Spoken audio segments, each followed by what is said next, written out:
Good afternoon, everybody. It's 1:30 in the afternoon on April 17th, Wednesday. Just wanted to give you guys an update on 17 and 18 green. Again, I understand the decision that was made last week sent some ripples through the club, to say the least, and was not necessarily a popular decision.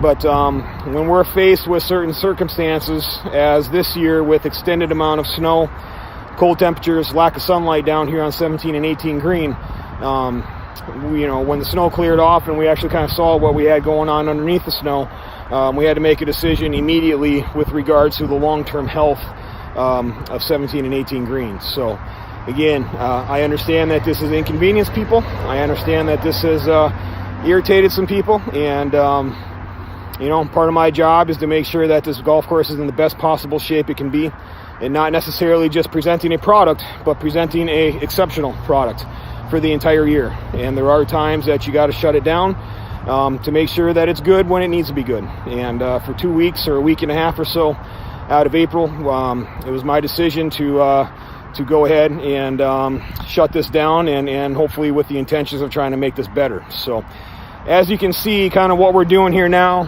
is today we mowed the green for the first time in about 4 or 5 days. But when we mow the green, we're doing it a little different compared to the rest of the greens. 17 and 18 green are being mowed with a walk mower at a much higher height than the rest of your greens.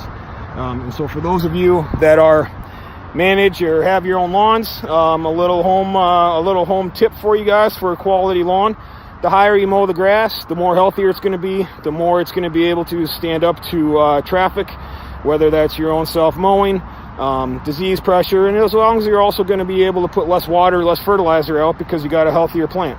So there's a little tip for you at your own house. But what we're doing here with the 17 and 18 green, again, today we mowed it for the first time here in a few days, and we also aerified it again. We poked the little teeny tiny holes, as you can see.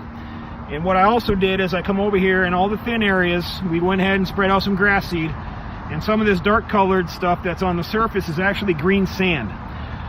It's no different than, I guess, kind of on a hot day you walk out to your driveway and it's, your asphalt on your driveway is a little hot and kind of burns your feet up a little bit.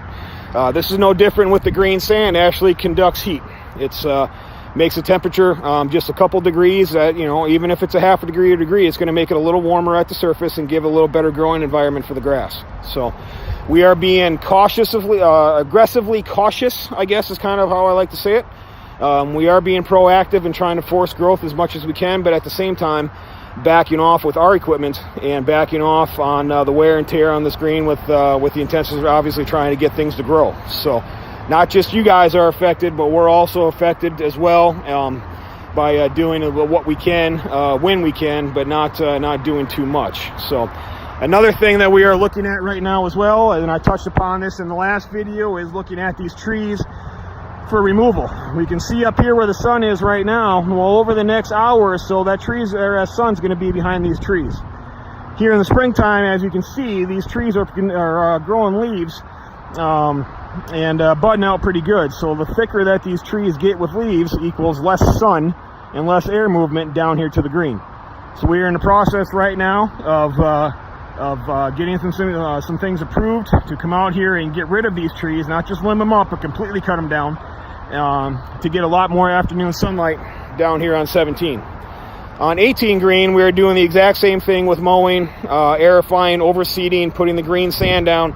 But also on Monday morning, first thing, we are going to be removing a cedar tree that has been marked for almost a month now on the very back kind of left corner of that green.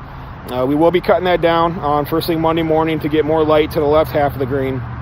There are also other trees that need to be addressed, marked, limbed up, cut down throughout that entire process, entire area, but we haven't got to that point quite yet. So anyway, I'll be sending this off in an email that you guys will be getting, and I'll also be sending some progressive pictures from the worst of the worst on 17 and 18 and some of the progress throughout here the next week or so. So you guys can kind of see where we're at and why we're doing what we're doing. So again, if anybody has any questions whatsoever, please feel free to pull me aside at the golf course. I have absolutely no problem coming down here and kind of walking 17 and 18 green with anybody and explaining why we need to do what we're doing and why certain decisions have been made. And yeah, so I'll keep everybody updated, and that's all I got for you now. Thank you.